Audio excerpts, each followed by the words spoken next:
Turkey is the new Iran. মধ্যপ্রাচ্যের বুকে 22,000 বর্গ কিলোমিটারের ছোট্ট একটি রাষ্ট্র ইসরায়েল। আয়তনে ছোট হলেও পুরো বিশ্ব রাজনীতিকে অস্থির করে তুলেছে দেশটি। পেছন থেকে মদদ দিচ্ছে বিশ্বের অন্যতম পরাশক্তি যুক্তরাষ্ট্র। সার্বক্ষণিক মুসলিম বিশ্বের বিরুদ্ধে ষড়যন্ত্রের অভিযোগ রয়েছে এই জোটের বিরুদ্ধে।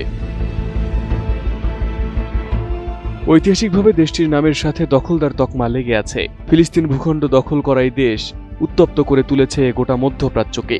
গাজা, সিরিয়া, লেবাননের পর সম্প্রতি ইরানে আগ্রাসন চালাচ্ছে ইসরায়েল। নির্বিচারে মানুষ হত্যা করছে, রেহাই পাচ্ছে না কোমলমতি শিশুরাও। গত 2 সপ্তাহের হামলায় ইরানে মৃত্যু ছাড়িয়েছে 2000-এর বেশি। ধ্বংস করা হচ্ছে দেশটির সামরিক কাঠামো, অর্থনীতি। হত্যা করা হচ্ছে দেশটির রাজনৈতিক নেতা ও সামরিক নেতৃত্বকে। বলা চলে ইরানকে ধ্বংসের দিকে নিয়ে যাচ্ছে ইসরায়েল।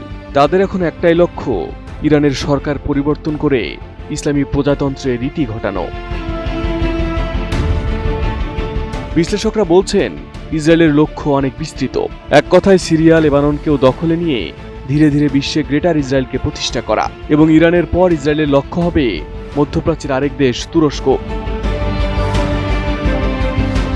সম্প্রতি ইসরায়েলের সাবেক প্রধানমন্ত্রী নাফতালি বেনেট তুরস্ককে আঞ্চলিক নিরাপত্তার জন্য একটি বড় হুমকি হিসেবে বর্ণনা করে দেশটিকে নতুন ইরান হিসেবে আখ্যায়িত করেছেন। Here I warn, Turkey is the new Iran.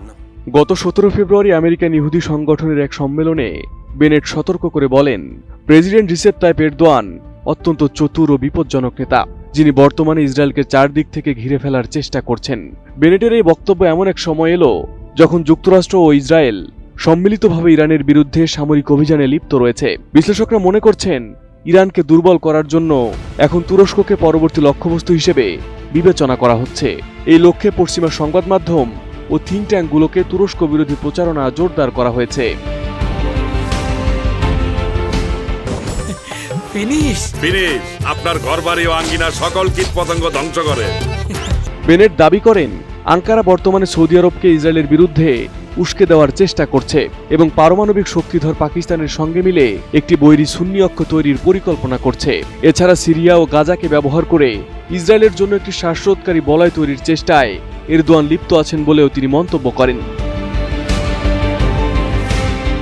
বেনেটের এই ভাষা এবং যুক্তিগুলো কয়েক দশক ধরে ইরানের বিরুদ্ধে ব্যবহৃত কৌশলেরই পুনরাবৃত্তি বলে মনে করছেন রাজনৈতিক বিশ্লেষক ম্যান্ডি টার্নার। তার মতে, কোনো দেশ ইসরায়েলের বর্ষতা স্বীকার না করলে তাকে অস্তিত্বের জন্য হুমকি হিসেবে চিহ্নিত করা ইসরায়েলি রাজনীতির পুরনো ধরন। ইসরায়েলের সাবেক প্রতিরক্ষামন্ত্রী ইয়োভ গ্যালান্টো তুরস্কের সমালোচনায় সোচ্চার হয়েছেন। ন্যাটো সদস্য হওয়া সত্ত্বেও তুরস্কের কাছে অস্ত্র বিক্রির বিষয়টি পুনর্বিবেচনা করার জন্য তিনি পশ্চিমা দেশগুলোর প্রতি আহ্বান জানিয়েছেন। 2024 সালের ডিসেম্বরে সিরিয়ায় আসাদ সরকারের পতনের পর সেখানে তুরস্কের ক্রমবর্ধমান প্রভাব ইসরায়েলের জন্য গভীর উদ্বেগের কারণ হয়ে দাঁড়িয়েছে। বিশ্লেষকদের মতে, সিরিয়ার আঞ্চলিক অখণ্ডতা বজায় রাখার বিষয়ে আঙ্কারার অনড় অবস্থান ইসরায়েলের ভূমি দখলের আকাঙ্ক্ষার পথে বড় বাধা হয়ে দাঁড়িয়েছে। এছাড়া কাতার ও পাকিস্তানের সঙ্গে তুরস্কের ঘনিষ্ঠ সম্পর্ককে ইসরায়েল এখন তাদের নিরাপত্তার জন্য বড় হুমকি হিসেবে গণ্য করছে। অন্যদিকে যুক্তরাষ্ট্রের ডানপন্থী সংবাদ মাধ্যম এবং থিঙ্ক ট্যাঙ্কগুলোকেও তুরস্কের বিরুদ্ধে জনমত গঠনে সক্রিয় হয়েছে।